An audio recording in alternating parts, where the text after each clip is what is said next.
Even in Britain, which has run as a monarchy for all these years, the Scots have their own ministerial system. They have ministers running Scottish affairs. You have a minister for Welsh affairs. And we are here wanting to deal with 253 ethnic groups, or slightly less. And we want to promote only 3 of them, or 4 of them, as the case may be.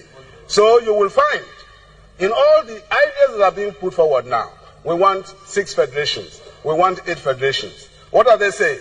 Allow the Hausa, the Yoruba, the Igbo to have 1 federation each. Then corral all the other minorities into certain federations. But in a true federation, all ethnic groups are equal, irrespective of size. If you talk of democracy, democracy is about that equality.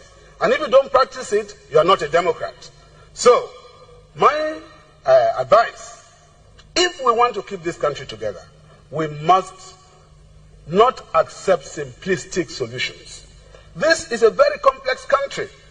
If you look at what I want as an Ogoni, carefully, if you look at what the Shekiri want, carefully, if you look at what the Hausa want, carefully, we may be able to save the situation. But if you take simplistic solutions, we are running into a lot of trouble. That is where the regions failed before. And 3 regions failed, 4 regions failed, now people are talking of 6 regions. 20 years after that failure. I submit that it is wrong. I have an idea what we can do. We must seek a formula.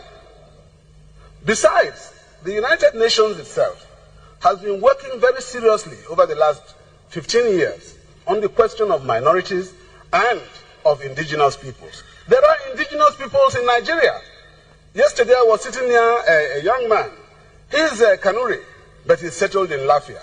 I have a very fine friend from Lafia, Alaji Maidunuma. Very, very fine man. But he's a Kanuri. But he's Turaki of Lafia. Lafia belongs to the Ninzam people.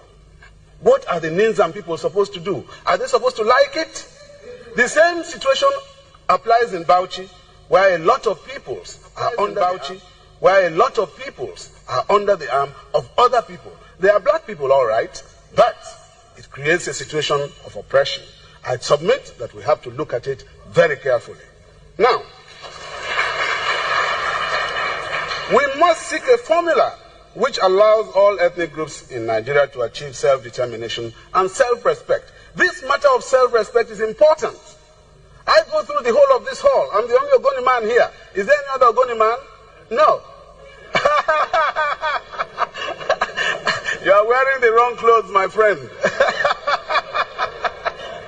Now, that creates...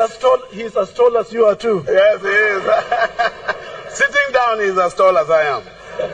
Now, basically, a country of this nature creates tremendous problems. For some people who never hear their language on radio, on television, and when they go into offices, they don't see anybody who can relate to them. And government today is a question of information. If you have information, you can do well. Business is a matter of information.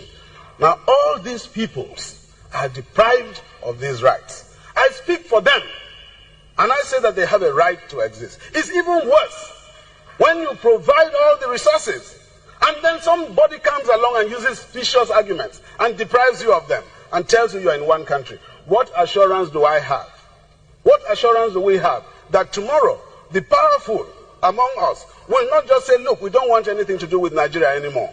And they will actually walk away, and we can't stop them. But when we, the small people, want to go away, then they will come and say, look, we have the army. We will get together, and we will show you Pepe. No, sir, I don't accept it.